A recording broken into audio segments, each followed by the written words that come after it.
when 'tis done, then 'twere well. It were done quickly if the assassination could tremble up the consequence and catch. If this receives success, that but this blow might be the be-all and the end-all here. Here upon this banquet show of time, we jump the life to come, but in these cases, we still have judgment here that we but teach. Bloody instructions which being taught, return to plague the inventor. This even-handed justice commends the ingredients of our poisoned chalice to our own lips. He's here in double trust.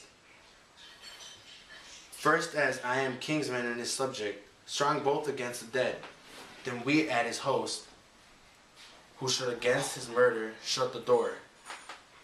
Not bear the knife myself besides Duncan, hath borne its faculty so meek, hath been so clear in his great office, that his virtues will plead like angels, trumpet-tongued, strong both against the deed, then as his host, who should against his murder shut the door. Not bear the knife myself besides this Duncan, hath borne his faculty so meek, hath been so clear in his great office, that his virtues will plead like angels, trumpet-tongued against the deep damnation of his taking off, and pity like the naked newborn babe. Striding the blast or heaven's cherubim horsed upon the slightest couriers of the air, shall blow the horrid deed in every eye. The tears shall not drown the wind. I have no spur to prick the sides of my intent, but only vaulting ambition, which e'er heaps itself and falls on the other. How now, what news? He has almost supped. Why have you left the chamber? After me? No, you. Not he has. We will proceed no further in this business. He hath honored me of late, and I have bought golden opinions from all sorts of people, which would be worn now in the newest glass, not cast aside so soon.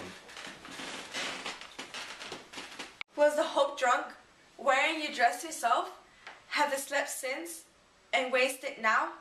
To look so green and pale, at what it did so freely? From this time, such I account that I love. Art thou afeard to be the same in thine own act and valour, as thou art in desire?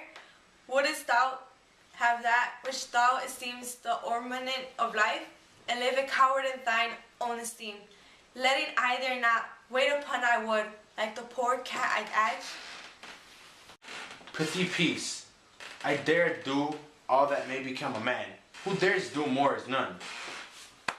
What beast was it then that made you break this enterprise to me?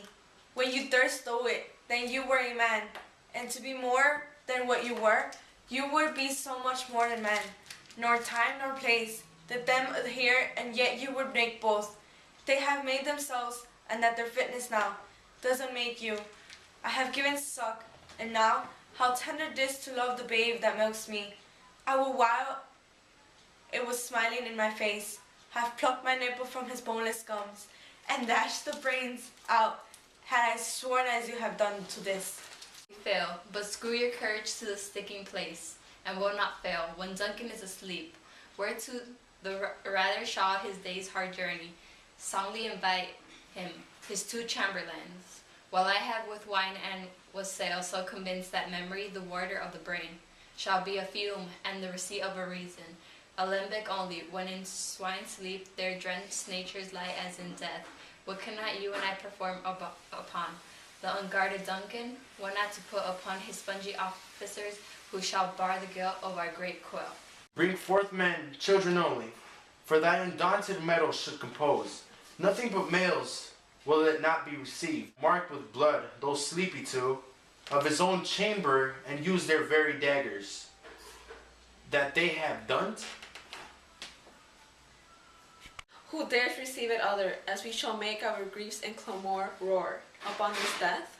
I am settled and bend up, each corporal agent to his terrible feet. Away and mock the time with fairest show. False face must hide what the false heart doth know.